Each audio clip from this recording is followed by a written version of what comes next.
当提到台湾史上的大灾难，多数人第一反应就是921大地震，那场令全台震撼的强震造成惨重伤亡，至今让人心有余悸。然而令人难以置信的是，921地震在最惨烈灾难榜上也只排到第4名，到底还有哪些更严重的灾难？第1名甚至夺走了全球5000万人的生命，被誉为人类末日般的浩劫。今天就让我们以悬念开场，一起盘点台湾历史上最强的10个灾难，每一个都令人震惊，发人深省。在进入榜单之前，请试着想象瞬间爆发的天灾人祸，可以在刹那之间摧毁城市，改变历史轨迹。那些劫后余生的人，又从废墟与绝望中汲取了什么教训？随着倒数开始，灾难的程度将逐步升级，请务必看到最后，了解那场堪称人类末日的终极灾难。第10名，最惨车祸，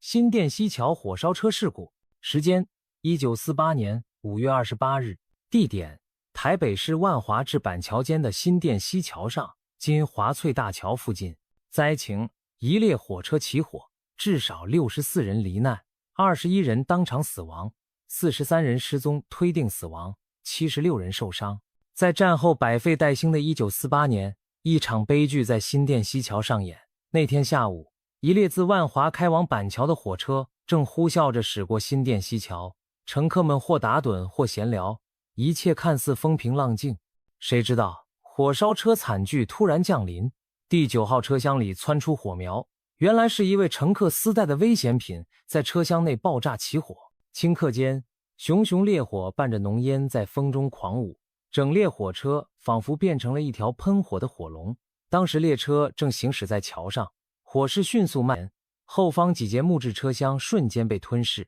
乘客们尖叫着四处逃生，有的人拼命朝尚未起火的车厢跑，有的人情急之下竟直接从火车窗户跳入桥下的新店溪。试想一下，跳车逃生本已极为危险，更何况桥下就是湍急的河水，简直是电影《末路狂花》的真实版。可在生死关头，很多人别无选择，只能冒险一跳，希望大难不死。后来有人调侃，那天的新店溪就像突降了一阵人体雨。这黑色幽默的背后，是无数惊魂未定的逃生者。幸而列车尾部的一名查票员临危不乱，发现起火后立刻拉下紧急制动阀，将列车在桥上紧急刹停。这一举动为后方乘客争取了宝贵逃生时间，不少人从尚未烧着的车尾爬出逃生。然而火魔并不给人喘息机会，烈焰在桥上的车厢内肆虐，将整节车厢烧成火炭。最终整列火车有4节车厢被烧毁，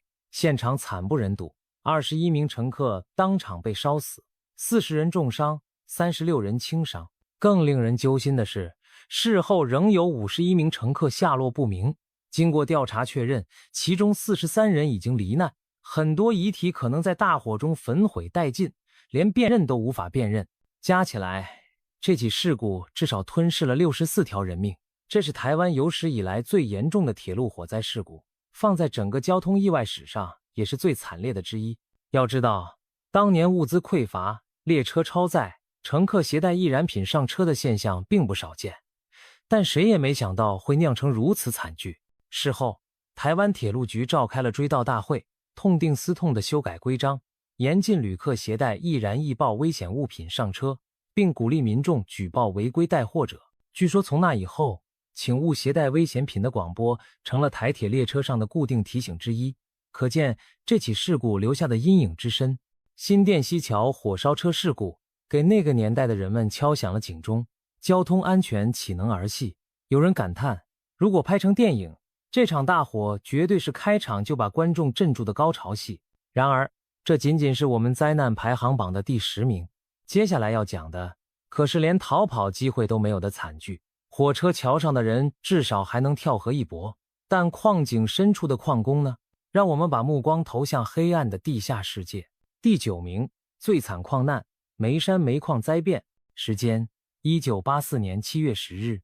地点：台北县瑞芳镇9份梅山煤矿，新北市瑞芳区。灾情：矿井火灾，一氧化碳中毒，103名矿工罹难，22人受伤，其中半数重度昏迷。如果说火车失火还能跳窗逃生，那么置身矿井深处就真的是插翅难飞了。1984年被称作台湾矿业黑暗年，这一年台湾接连发生多起重大矿难，其中7月10日的梅山煤矿大火尤为骇人听闻，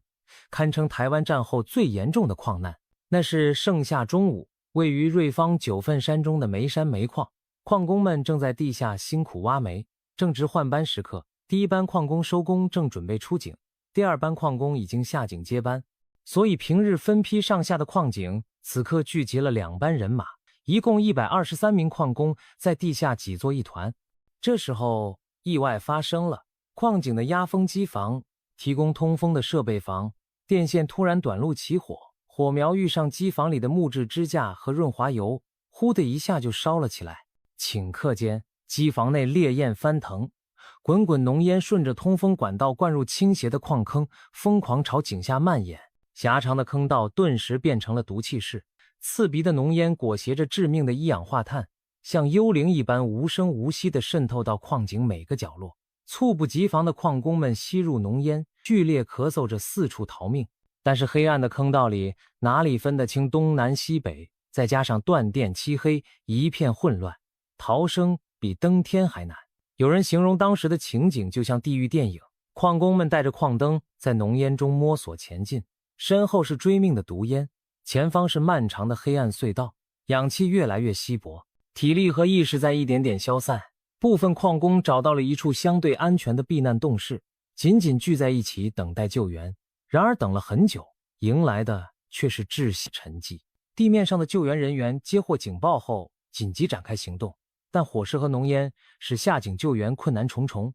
等到消防与矿山救护队奋不顾身冲入矿井，所见场景令人心碎。矿坑深处横七竖八倒着许多矿工，有的已失去意识，有的奄奄一息。一氧化碳这种无色无味的杀手比火更可怕，很多矿工甚至来不及逃到井口，就在浓烟中昏迷倒下。最终，这场矿难造成101名矿工当场死亡，另有22名矿工侥幸被救出，但生还者中一半以上因为严重的一氧化碳中毒，成为长期昏迷的植物人。也就是说，真正康复活下来的寥寥无几，加上事后伤重不治的，总死亡人数达到103人。103条鲜活的生命就这样被困在伸手不见五指的矿井里，永远留在了黑暗中。1984年的梅山矿灾被后人称为梅山灾变，不仅是台湾历史上死亡人数最多的矿难之一，也是矿井火灾最惨痛的教训。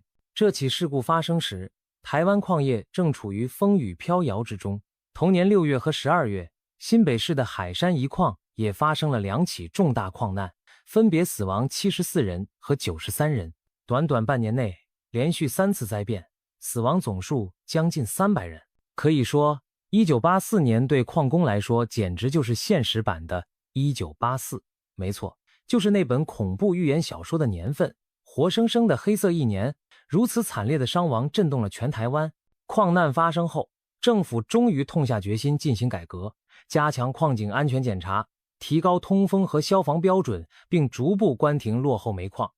台湾自此也开始大幅减少本地采煤，转向进口煤炭。这场悲剧成了台湾采矿史的转折点。人们常说前人挖煤，后人用电，那些年矿工为了能源付出了血的代价。当年的矿工故事，如今听来依然让人心酸。相比在地底下命丧毒烟，这下一个灾难发生时，人们可是大白天坐在自家客厅，压根没料到厄运从天而降，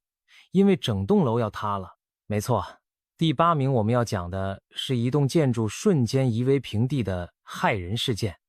第8名，最惨建筑倒塌，维冠金龙大楼倒塌事故。时间2016年2月6日3时57分，农历除夕前一天凌晨。地点台南市永康区维冠金龙社区大楼。灾情：地震导致16层大楼倒塌，115人死亡，96人受伤。2016年除夕夜前，一场突如其来的强震撼动了台湾南部。这次地震震中在高雄美浓，规模虽不算史上最大，瑞士规模 6.4， 但由于震源浅，靠近城区，依然造成严重破坏。其中最令人震惊的就是位于台南永康区的维冠金龙大楼整个倒下了，想象一下，一栋16层高的住宅大楼，瞬间从垂直变成横躺在地面，成了一片巨大的废墟。这可不是特效镜头，而是真实发生在凌晨4点的惨剧。当时维冠金龙大楼内住了数百名住户，多数人还在睡梦中，毫无防备。地震轰然袭来，大楼结构扭曲断裂，只听一声巨响，整栋楼像烂泥一样塌了下来，楼层叠楼层，压成一团。原本热闹的小区一瞬间沦为人间地狱。地震平息后，周围幸存的居民和赶来的救援人员眼前的景象令人绝望。维冠大楼完全倒塌成废墟瓦砾，上百人被埋在里面。救援立即展开，但困难重重。大楼是水平倒塌，许多钢筋混凝土板横亘堆叠，形成了一个个狭小而危险的空间，救援人员无法轻易进入。更糟糕的是，地震还震裂了自来水管，甬大路上积水成河，废墟周边一片泥泞，增加了救援难度。尽管如此，救灾人员和民间志愿者还是不眠不休地展开搜救。在倒塌后的黄金72小时内，陆续有幸存者从瓦砾堆中被拯救出来，其中包括一个只有10天大的女婴，被发现时奄奄一息，紧急送医，但不幸仍在途中死亡。她成为这场灾难中最年轻也最让人心痛的遇难者。还有一家5口紧紧抱在一起遇难，父母用身体护住孩子的故事令人鼻酸。这些真实场景比任何灾难片都更揪心。最终，经过将近2周的持续搜索，115具遇难者遗体被一一寻获，确认115人罹难，96人受伤。这个死亡数字创下台湾史上单一建筑物倒塌伤亡最惨重的记录。要知道，同一次地震中，台南其他受损建筑并未造成如此大规模的伤亡，唯独维冠金龙大楼如同纸糊的一般一倒到底，这难免令人质疑，这栋楼质量到底有多差？震后调查结果证实了人们心中的疑问。维冠大楼在兴建时严重偷工减料，是一栋不折不扣的豆腐渣工程。维冠金龙大楼建于1994年，事后被发现楼体结构存在诸多问题，例如柱梁的钢筋数量不足，混凝土强度不够，甚至在非承重的装饰性柱子里塞满了沙拉油空罐充当填充物。这些油桶减轻了混凝土用量，却大大削强度。一些幸存者回忆，地震瞬间他们感觉楼在晃，接着就整栋横倒，快得根本来不及反应。显然，这栋楼抗震能力严重不达标。更夸张的是，大楼1楼原先设计有多面承重墙，但后来为了商业需要改成开阔店面格局，承重墙被打通合并，使得底层支撑大大减弱。这就好比抽掉了塔底的积木，难怪强震来袭时大楼会首当其冲倒下。震后一片瓦砾中，人们竟发现了变形的油桶铁皮，难以想象住户们每天进出的大楼竟是架在油罐上的豆腐楼。事后，黑心建商和相关承造者被依法起诉，并被判刑入狱。虽然法律制裁来了，但失去的生命无法挽回。维冠金龙倒塌事件也敲响警钟。房子这种我们视为安身立命之所的建筑，一旦偷工减料，就可能变成吞噬生命的夺命陷阱。经历此事后，台湾全面清查老旧建筑，检讨建筑法规，强化结构安全标准。可以说，这栋楼以悲剧的方式提醒了所有人居安才危。有人说，维冠金龙的倒塌场景仿佛2012这类灾难大片的桥段，高楼在强震中应声倒地，灰尘冲天。不过电影里主角还能开车躲过塌楼飞砖，现实中可没人有超能力躲过这一劫。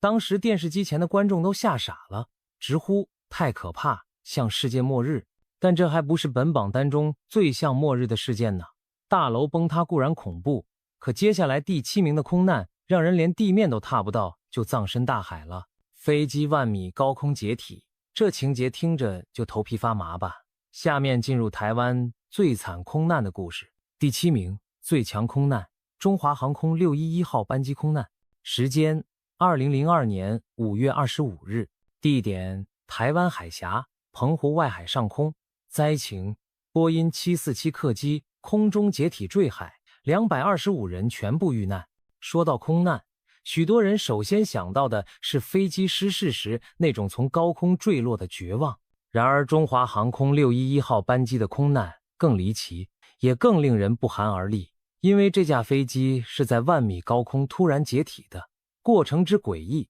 堪比《终结战》的剧情。但不幸，这不是电影。2002年5月25日，这一天对许多人来说或许平淡无奇，但对搭乘中华航空 CI611航班的乘客而言，却是永远定格的日子。下午3点，从台湾桃园中正机场起飞的华航611号班机，载着206名乘客和19名机组员，总共225人，飞往香港。本来只是一趟短短1小时的例行航班，大家兴许正在座位上打盹看杂志，或者幻想抵港后的美食。飞机平稳爬升，高度逐渐接近巡航，高度3万英尺以上，一切正常。机长也和管制员轻松地闲聊了几句。然而，就在起飞约20分钟后，雷达屏幕上的 CI611 航班突然从光点变成了无数小光点，随即从雷达上消失。地面塔台还没反应过来发生了什么事，天空中这架巨大的波音747客机就仿佛蒸发了一般失去了踪迹。事实上，此时的611班机已经在高空中解体成数段，残骸和人员从约1万公尺的高空坠向茫茫大海。到底发生了什么？后来的调查揭开了骇人真相，原来这起空难的罪魁祸首竟是隐藏了22年的金属疲劳裂纹。时光倒回1980年，那年这架波音747飞机机号 B18255 在香港降落时曾不小心撞到机尾，硬着陆导致尾部擦地，机身尾段受损严重。华航当时进行了维修，但为了赶时间，只用了简易的补丁式修复，没按标准更换整个受损区域。这就像给裂开的墙贴上一块薄板遮丑，但里面的裂缝其实还在缓慢扩大。22年来，这道暗藏的裂痕在每一次飞行的压力变化中逐渐延伸，最终在2002年这一天，飞机飞到高空时，裂缝突然扩散，引发机身结构失效。当时高空中的乘客可能只听到一声巨响，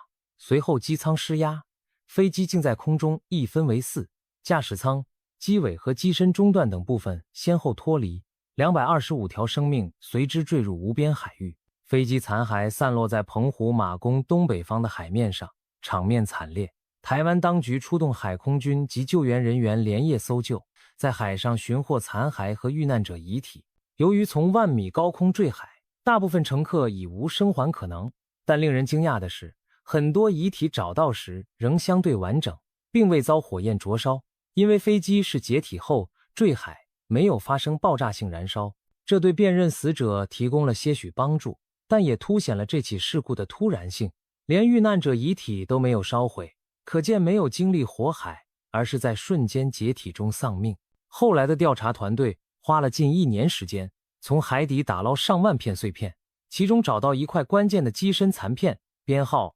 640。这块铝合金残片上清晰可见老旧的金属疲劳裂纹痕迹，与1980年尾机损伤的位置吻合。由此，空难原因水落石出，当年的维修疏忽和之后的检查未能发现隐患，酿成了22年后的大祸。这个结果令人唏嘘，一次小伤埋下的雷，最终炸出了如此大的悲剧。225条人命的代价，换来航空业对老龄飞机维护的警醒，也让华航饱受批评和整改压力。华航611空难发生时，引起了全台湾乃至国际社会的震惊，225人瞬间殒命，场面无法言喻。传闻在空难发生后的头七前夕，还有家属接到已逝乘客手机拨来的未接电话，让人不寒而栗。虽然后来被解释可能是贻误电话短路误拨出的巧合，但仍增添这事件的诡异色彩。许多遇难者家属悲痛欲绝，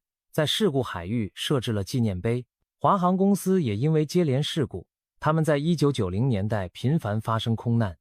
被戏称为每隔几年就出事，终于下决心进行全面安全改革，从飞行员训练到维修管理都大幅提升标准。自此之后，华航再未发生过如此重大的空难，可算是王者血换来的教训。如果将这起事件拍成电影，观众可能会看到这样一幕：晴朗天空中，一架巨大的747客机忽然机身崩裂成数节，乘客行李四散坠落，伴随空乘尖叫和警报，最后沉寂于无尽海洋，这样的场景比任何恐怖片都震撼，因为这是真实发生过的。至今一想到那20分钟后的无声，瞬间都会令人背脊发凉。这也提醒我们，科技再先进，人类在天空中仍然渺小，一颗小小的螺丝钉隐患都可能导致无法挽回的悲剧。空难之后，我们再把目光转向大自然的威力，空中的飞机会解体，海上的波涛也不遑多让。台湾四面环海，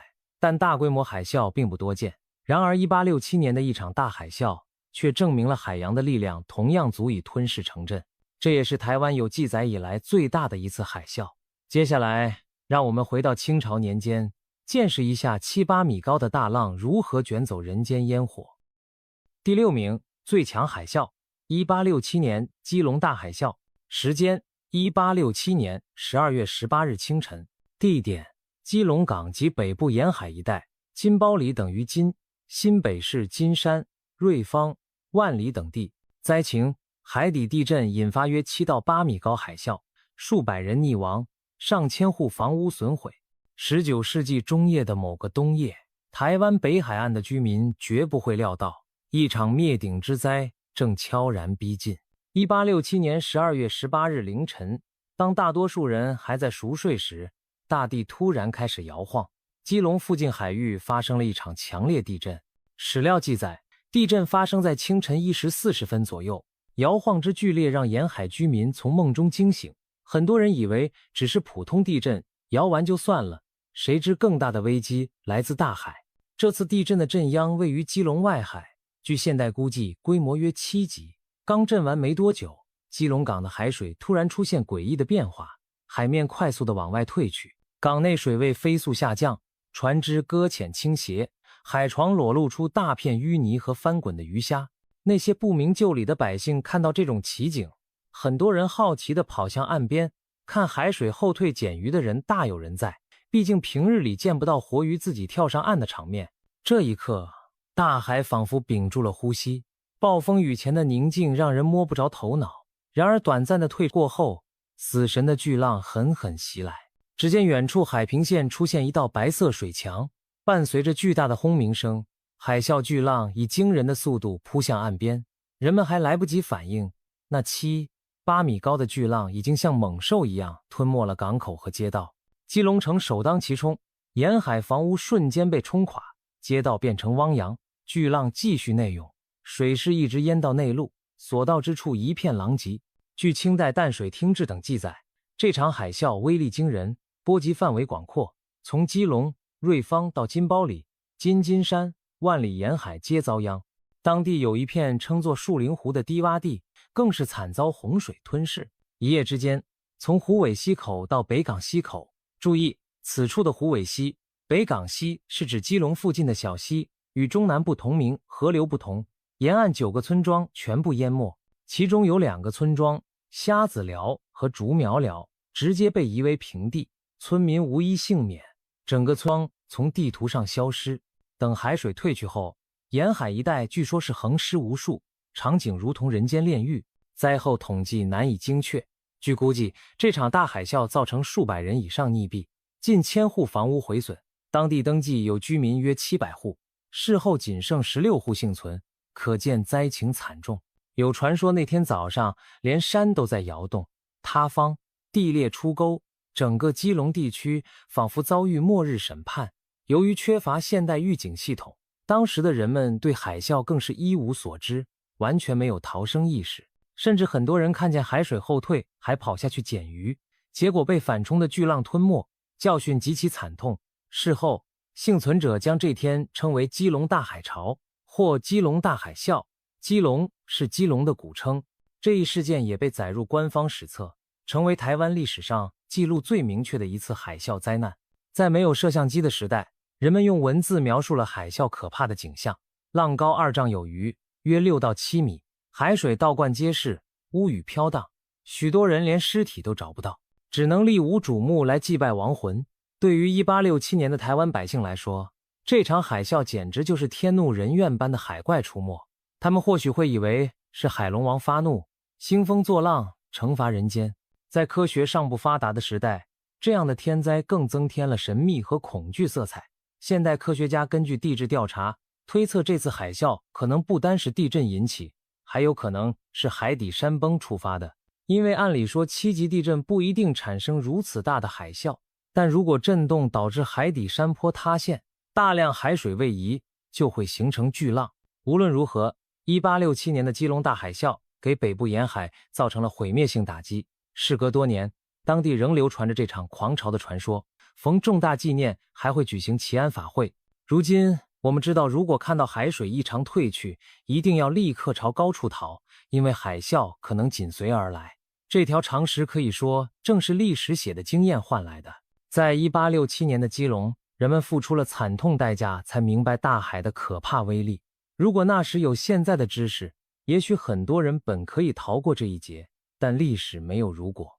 只有教训留存。在全球著名海啸中，基隆海啸也许算不上最大，可对当时的台湾来说，已经是灭顶之灾。想象巨浪拍岸的场景，不禁让人联想到电影《海啸奇迹》里的画面，但那是近代泰国海啸的故事，而我们台湾自己也经历过类似的浩劫，只是发生在遥远的清朝年间，无影像可考，却一样真实。大自然的力量无情又壮观，让人类在它面前显得如此渺小。海啸过后，咱们继续数数，更恐怖的还在后头呢。既然说到水患，第5名可是一场世纪台风洪灾，而且发生在现代社会，充分说明就算科技进步，也挡不住老天爷要下狠手。接下来出场的是88风灾，也就是2009年的莫拉克台风，它给台湾带来了空前的暴雨和土石流，成为史上伤亡最惨重的台风灾难。第5名，最惨台风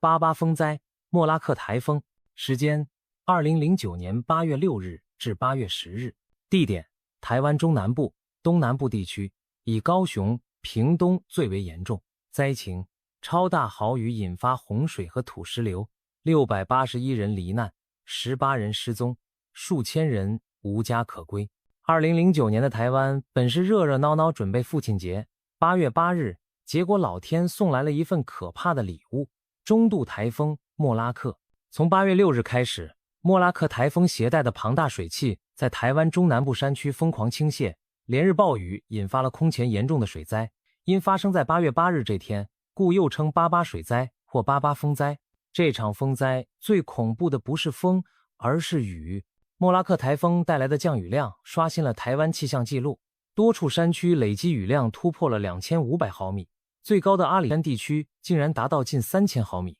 这是什么概念？相当于平地1年下的雨，在3天内全倒下来。倾盆大雨将南台湾变成一片汪洋，无数河川暴涨决堤，就算见多识广的气象专家都瞠目结舌，形容这是千年一遇的大暴雨。水往低处流，大量山洪顺着溪谷冲向村庄，携带泥沙石块，形成可怕的土石流。8月8日清晨，高雄甲仙乡的小林村正笼罩在滂沱大雨中，村民们大多躲在屋内避雨，谁也没料到山顶上的泥土已经被雨水泡软。突然间，一声巨响，整座山坡塌方，一股巨大的土石流以迅雷不及掩耳之势扑向小林村。短短2分钟内，这个原本300多户、近700人口的村庄被泥石彻底掩埋，房屋、道路、人群全部消失在厚厚的黄泥下。小林村主聚落就这样在110秒内从地图上抹去，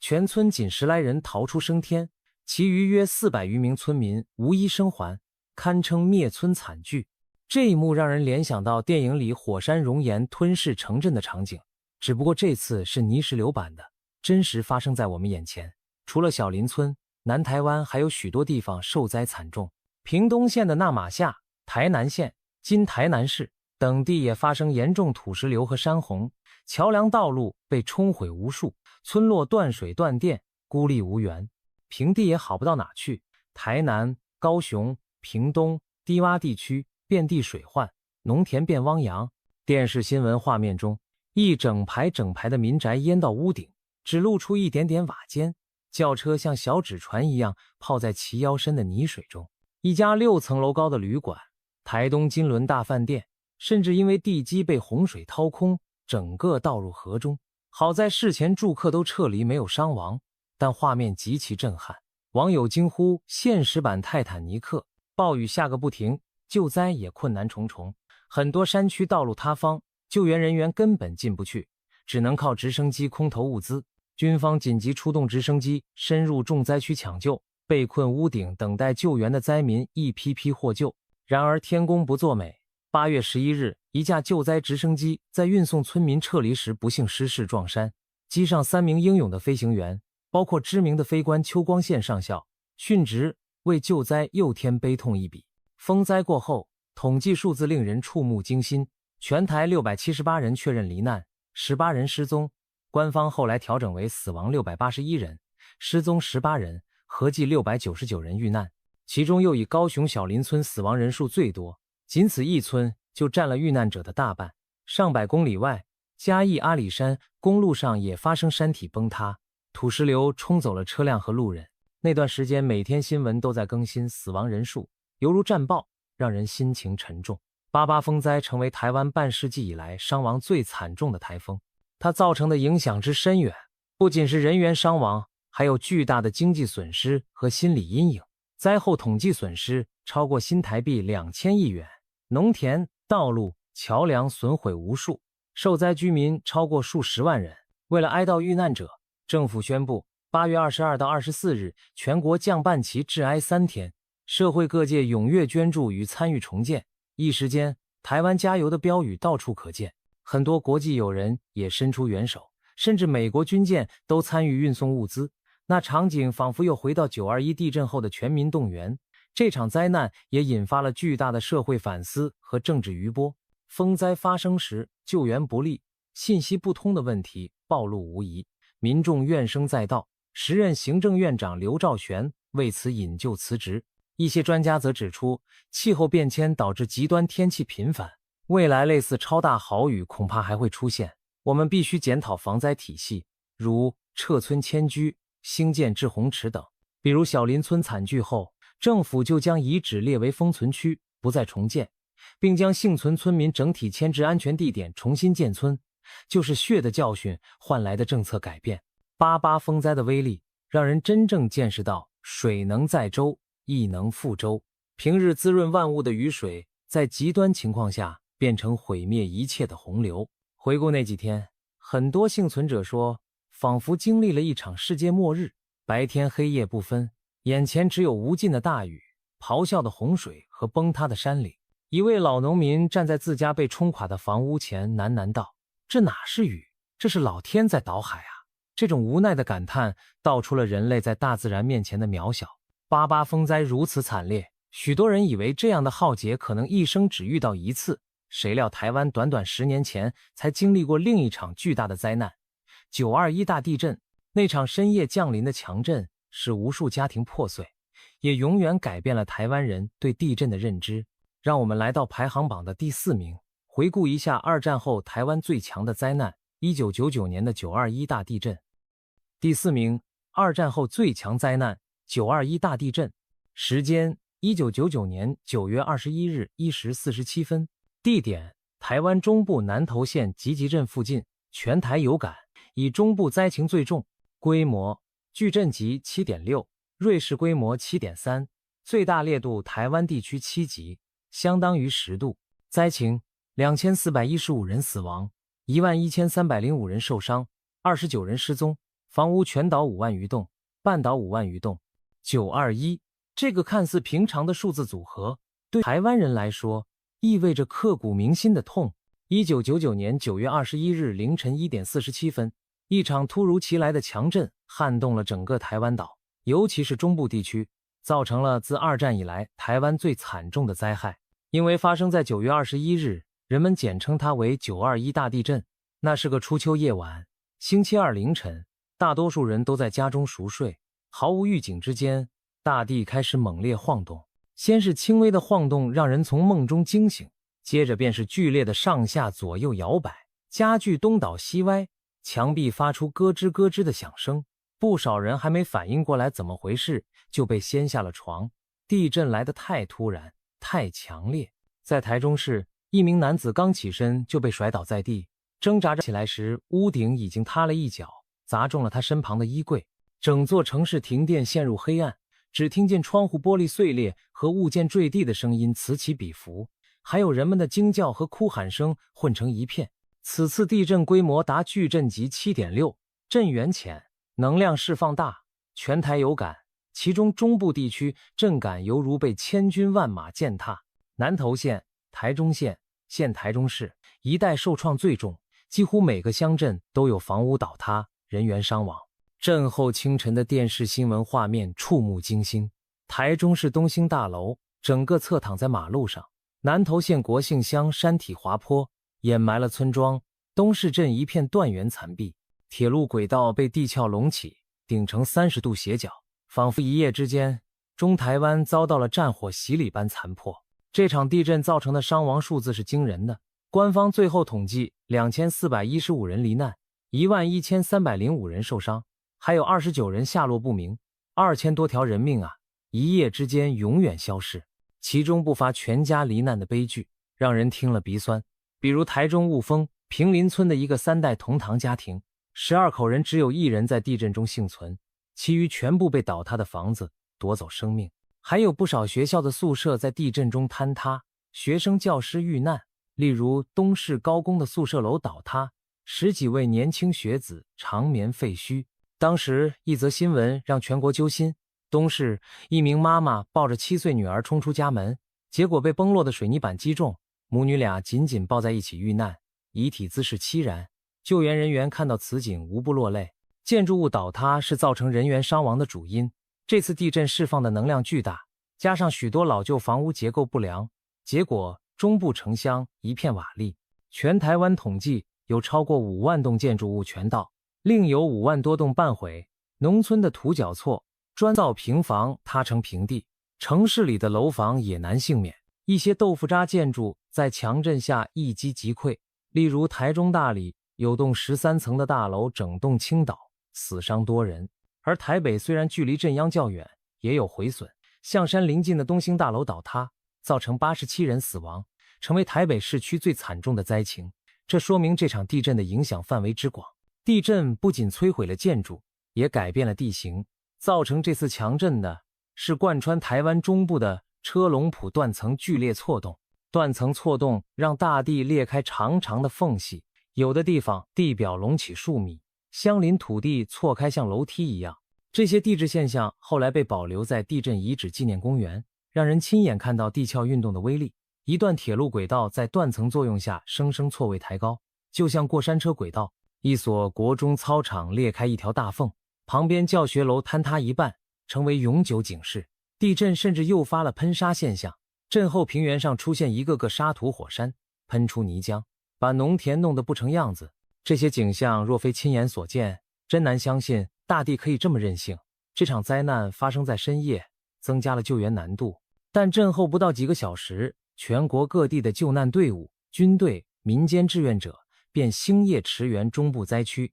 各地爱心物资源源不断送往灾区。一时间，全台湾像一部开足马力的机器，所有人团结一致救灾，只要人还活着，就绝不放弃抢救。救援人员挖掘废墟和时间赛跑，成功救出了不少幸存者，有被压72小时奇迹生还的小女孩，也有靠啃纸皮撑过几天获救的老人。这些生命奇迹给黑暗中的人们带来一丝宽慰。国际社会也伸出援手，日本、美国等派来了救灾专家和物资，协助抗震救灾。921地震不仅是天灾，也是台湾社会的转折点。灾后政府成立了重建委员会，大规模重建家园，同时全面检讨防灾体系，建筑法规也因此大幅升级，加强房屋耐震标准。很多幸存者后来坚决重建钢筋混凝土结构的新宅，再也不敢马虎。每年9月21日被定为国家防灾日，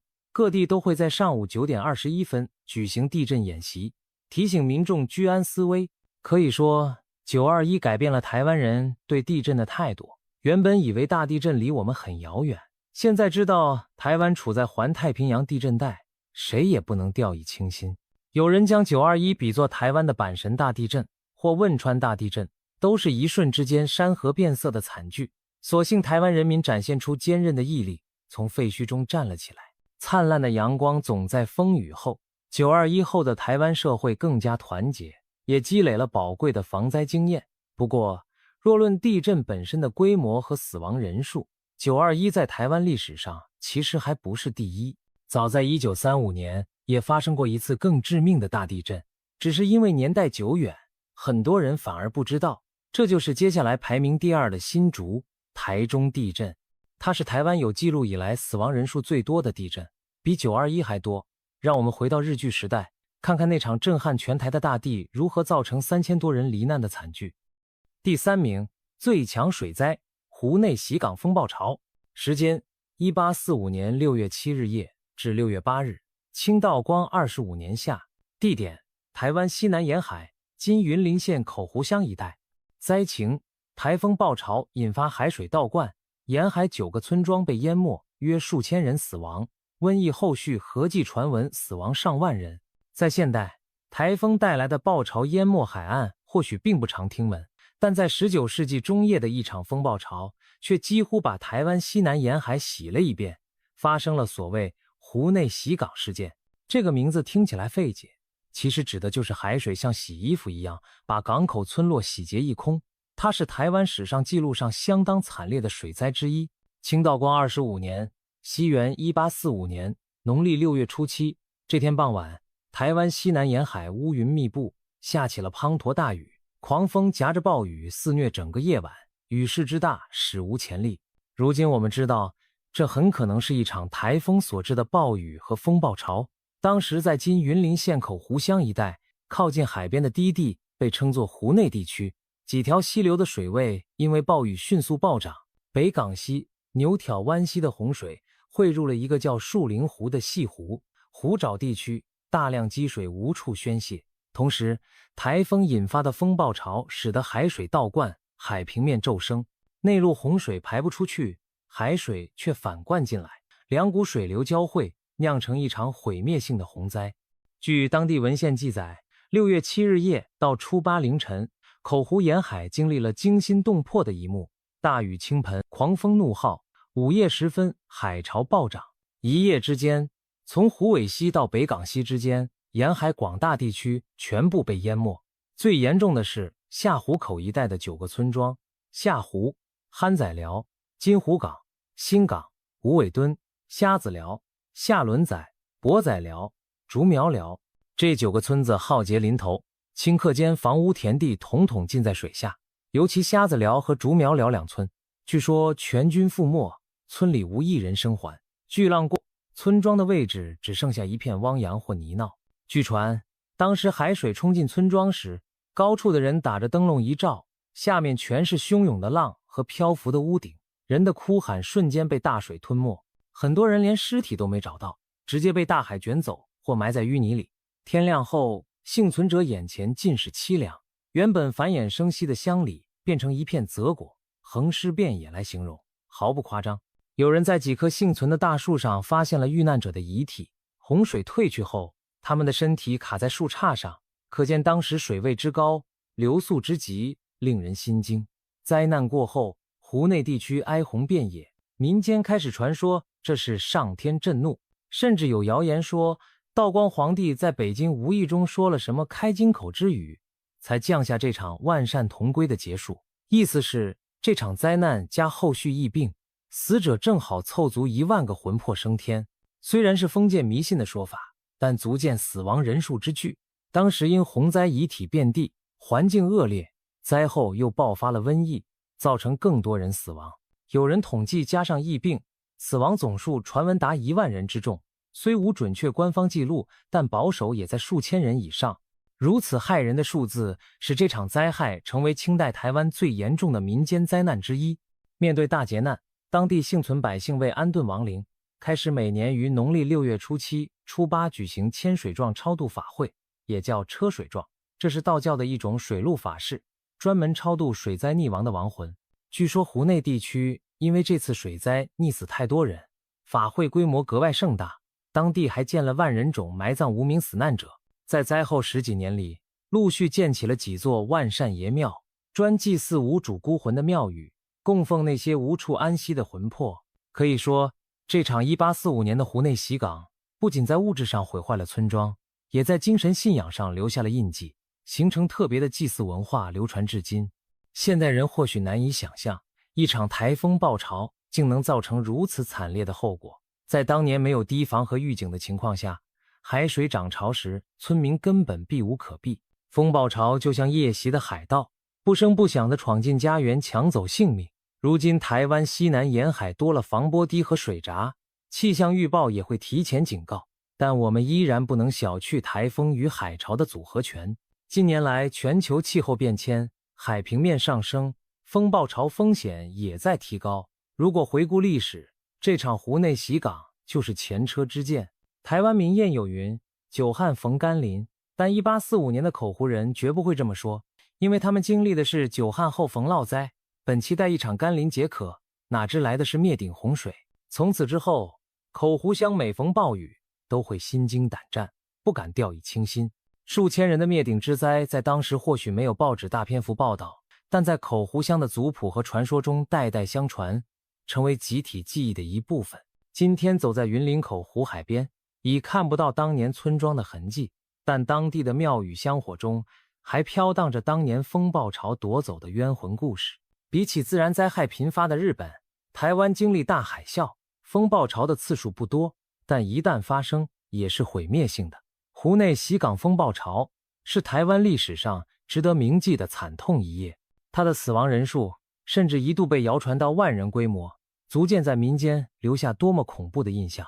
水火无情，我们看了洪水的威力，也看了地震的强大，但说到台湾历史上最大的地震灾害，其实不是921，而要追溯到日据时期。我们的榜单第2名就是1935年的新竹台中大地震，死亡高达3000多人。如今可能很多年轻人对它陌生，但在当年，这场地震带来的震撼不亚于921，甚至更严重。让我们一起回顾那场让日据湾陷入哀鸣的大地震。第2名，最强地震，1935年新竹台中地震，时间1935年4月21日6时2分，地点新竹州与台中州交界，今苗栗县与台中市附近，规模瑞士规模 7.1， 巨震级 7.5， 最大烈度10级，灾情约3276人死亡，12053人受伤，房屋全毁17907间，半毁与损坏近4万间。1935年春天的一个清晨，台湾岛被一阵突如其来的巨震惊醒，这是日据时期台湾遭遇的一次大劫难。新竹台中地震，它的强度和伤亡之惨重，至今仍是台湾有记录以来地震灾害之最。1935年4月21日清晨6点刚过，黎明的天空刚露鱼肚白，苗栗靠近台中地区的大地突然开始摇晃，随后几秒内摇晃急剧增强，地面像波浪一样起伏，房屋剧烈颠簸，不堪重负的墙壁纷纷倒塌，许多人还在床上就被掀到了地上，睡意全无，只剩下巨大的恐惧。有人回忆，当时听到的声音就像千百辆火车同时从身边轰隆碾过，大地发出低沉的怒吼。这场地震主震持续了将近1分钟，在场人只觉得世界末日也不过如此。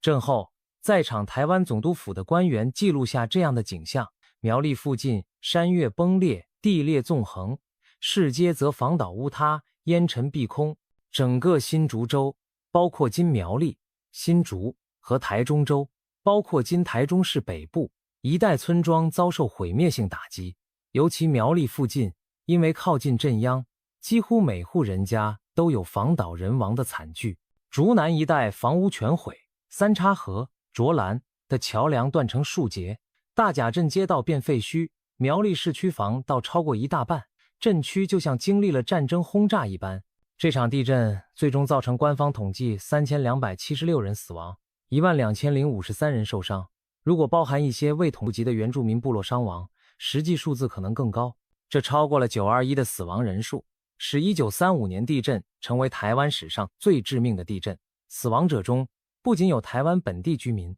也包括当时的日本移民官员。对日本殖民政府来说，这是一场巨大的挑战和考验。震后，台湾日日新报等媒体报道了无数悲剧故事：某地一家7口被压死5人，某小学教学楼倒塌，几十名学童罹难，某警察分驻所全员殉职等等，触目惊心。为什么伤亡会如此惨重？主要原因还是建筑物抗震性能差。当年台湾多为砖造或土造房屋，缺乏钢筋骨架，遇到大地震很容易垮塌。而震央附近不少乡镇房屋密集，一倒就可能是连坐效应，一栋倒了，撞倒旁边一栋。其次，地震发生在清晨，人们刚起床或还在睡觉，避险不及就被埋压。另外，当时医疗救援条件有限，很多伤者得不到及时治疗而死亡，也拉高了死亡数字。这场地震还伴随了强烈的余震，就在主震2分钟后，又发生了一次规模 6.0 以上的余震，造成已经受损的建筑进一步瘫毁，增加了伤亡。后续几周小余震不断，让幸存者人心惶惶，很多人不敢回屋睡觉，只能露宿。在那个通讯不发达的年代，消息传递慢，外界甚至隔天才逐渐了解灾情之重。日本政府紧急调集军警投入救灾，全国各地也募款援助。罹难者当中有不少日本籍居民，引起日本本土的关注和同情，甚至有人称这次地震是台湾关东大地震，拿来类比1923年东京的关东地震惨状。这场灾难也推动了台湾在日据后期的建筑改良。日殖政府总结教训，开始在台湾推广钢筋混凝土建筑和抗震设计。当时总督府下令新建筑必须考虑地震力，老旧危楼也逐步拆除重建。可以说1935年地震成为台湾近代城市建设的分水岭之一。由于1935年后不久抗日战争爆发，二战接踵而至，这场地震的记忆逐渐被战争淹没，一般人反而不太熟悉。不过在地质史上，它和921一样，是台湾最重要的地震事件。它留下的一些印记今天依然可见。苗栗铜锣乡有地震纪念碑，记录了当年死难者名单。新竹和台中一些老一辈人口耳相传着那场地动山摇的可怕回忆。如果以电影来描述1935年新竹、台中地震，那绝对是一幕震撼大片。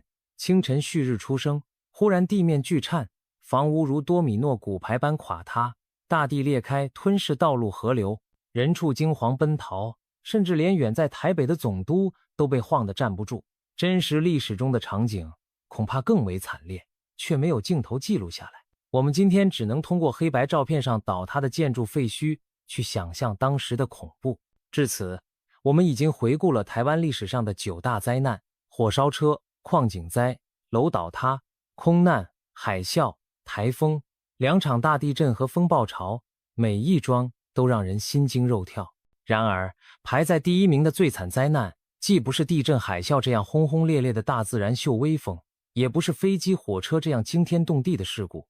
而是看不见摸不着的瘟疫。别小看它，瘟疫流行时，死亡人数远超前面所有灾难之和。特别是有一种全球大流行病，在台湾也夺去了数万生命，而全球更是死亡超过5000万，堪称真真正正的人类浩劫。接下来，让我们揭开冠军的面纱。台湾历史上的瘟疫灾难。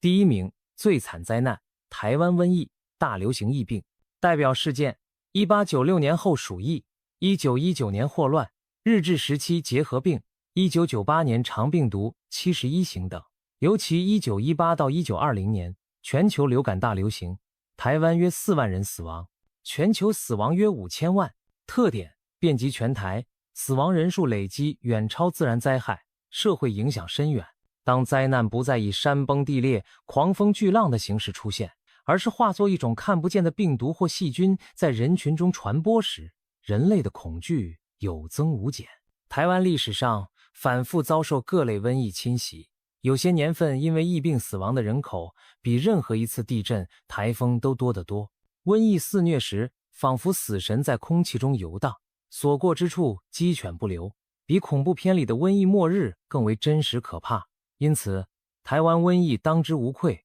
列为最惨灾难的第1名。回顾历史，从清代到现代，台湾经历过多次严重的传染病流行。19世纪末的鼠疫，20世纪初的霍乱和结核病，乃至21世纪的肠病毒、SARS 等等，都曾让宝岛陷入恐慌。其中影响最大、死亡最多的，要数以下几种：鼠疫、黑死病。1894年起，全球第3次鼠疫大流行波及台湾，清光绪末年，台湾因与厦门、香港通商频繁，亦属随船登岸。1896年，日治第2年，台北淡水港首先爆发鼠疫，随后蔓延全台。鼠疫来势汹汹，患者常在发病数日内高烧身亡，淋巴结肿大化脓，俗称黑死病。当时医疗条件有限，感染基本等于判死刑。日据官方统计，1897-1901年，全台报告鼠疫病例10175人，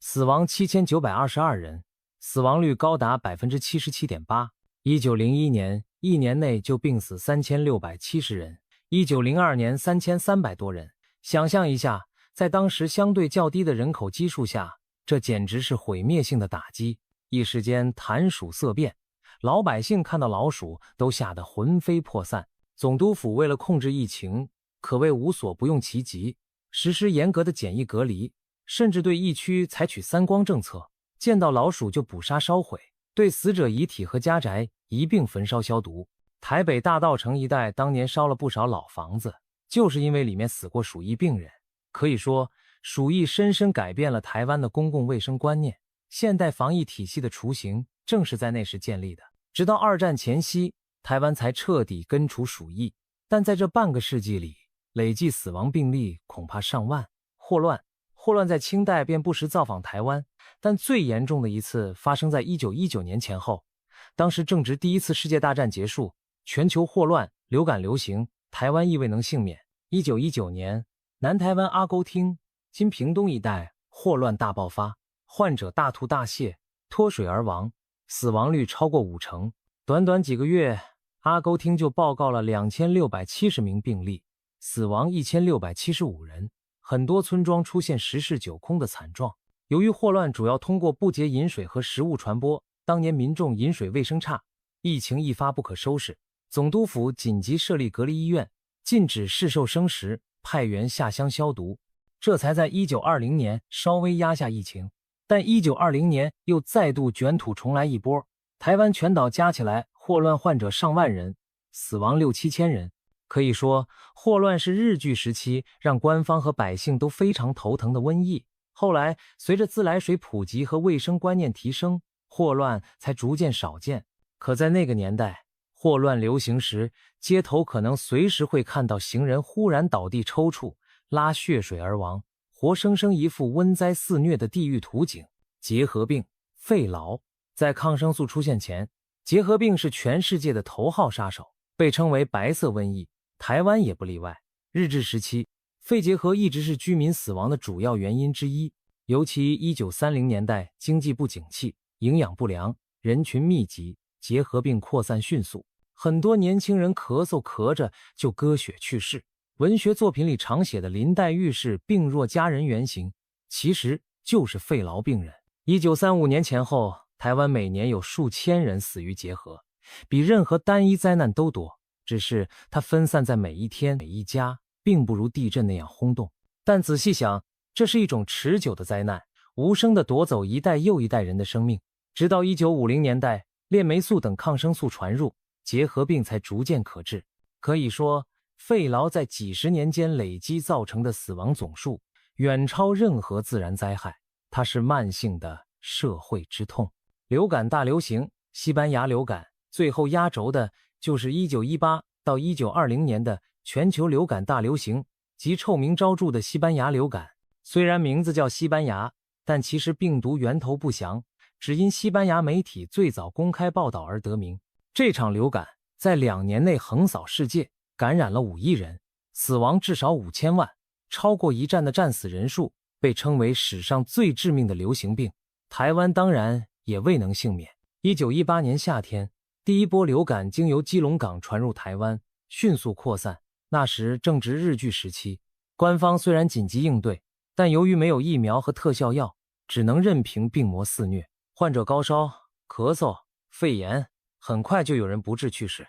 第一波疫情主要在北台湾，短时间内造成约 2.5 万人死亡，死亡率约7%。到了1919年底到1920年初，第二波流感席卷而来，这一波毒性更强，死亡率更高，全台各地包括偏远乡村都无一幸免，很多地方家家户户有人病倒，棺材都不够用。据学者研究，两波流感台湾加起来至少死亡4万人，可能更多。当时台湾总人口不过350万出头，也就是说每100人就有1人被流感夺走性命。这个比例放今天简直无法想象。许多家庭在几天内连续丧失多名成员，比如有的父母刚去世，儿女又染病，一个家族断绝的情况也有发生，人心惶惶，学校停课，集会取消，口罩和防疫茶汤在街头发放，这一幕幕和2020年的新冠疫情何其相似。只不过那时的信息没那么透明，很多死者可能连诊断都来不及做就埋了。等疫潮过去，台湾人口短时间出现了罕见的下降。西班牙流感作为人类史上死亡人数最多的疾病之一，从全球角度看，堪称人类末日。在台湾，它的死亡人数虽然没有达到鼠疫那么直观可怕的百分比，但4万多人的丧生绝对是灾难级别的。而且流感来得太快，走得也快，很多人甚至不清楚到底是一种什么病，就眼睁睁看着左邻右舍一个接一个倒下。这种未知的恐惧比地震还叫人害怕。相比之下，之前的鼠疫霍乱虽然致命，但传播速度相对没这么夸张，而且往往局限在某些城镇，不会全岛同时爆发。而1918年的流感真是让整个台湾都陷入疾病阴影，可以说无声无形的病毒才是最致命的杀手。除了上述几种，在台湾近代还有一些严重疫情值得一提，比如1946年国民政府来台初期的天花小流行，后来成功以全国疫苗接种扑灭。1998年的肠病毒 EV71 重症，造成78名幼童死亡，让全台幼稚园紧急停课，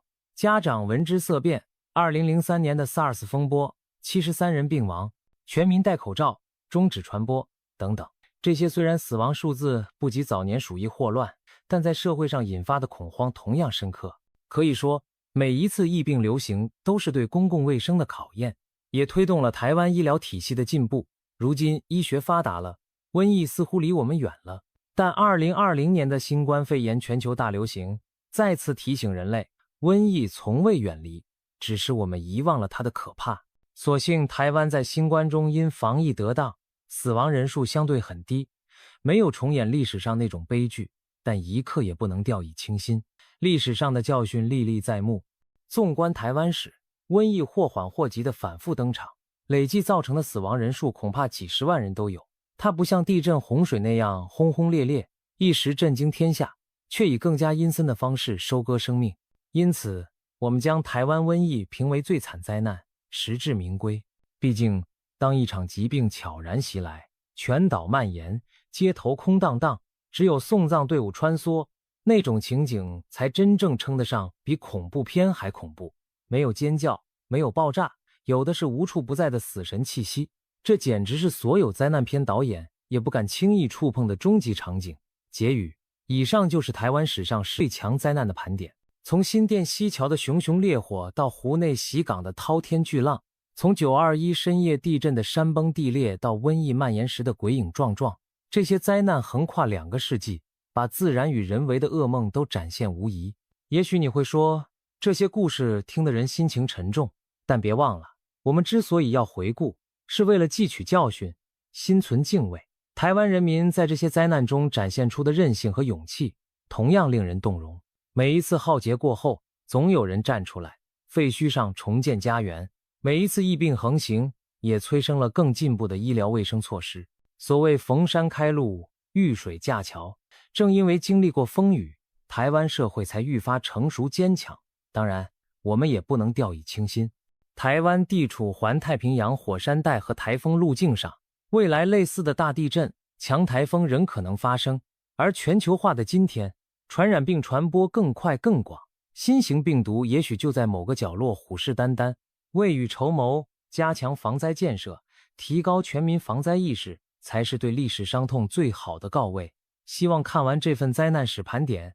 大家既感叹原来台湾的灾史比恐怖片还精彩，也能由衷庆幸自己生活在逐步进步的时代，更懂得珍惜当下。每当我们脚踏实地，仰望蓝天时，别忘了那些在灾难中逝去的生命，以他们的故事为鉴，心存敬畏，敬天爱人。最后，愿天佑台湾，灾难永不再来。如果不幸再遇天灾人祸，也愿我们都能化险为夷，共度难关。感谢各位观众的耐心观看，让我们记住历史的教训，同时对未来保持信心。下次节目我们再见，祝大家平安。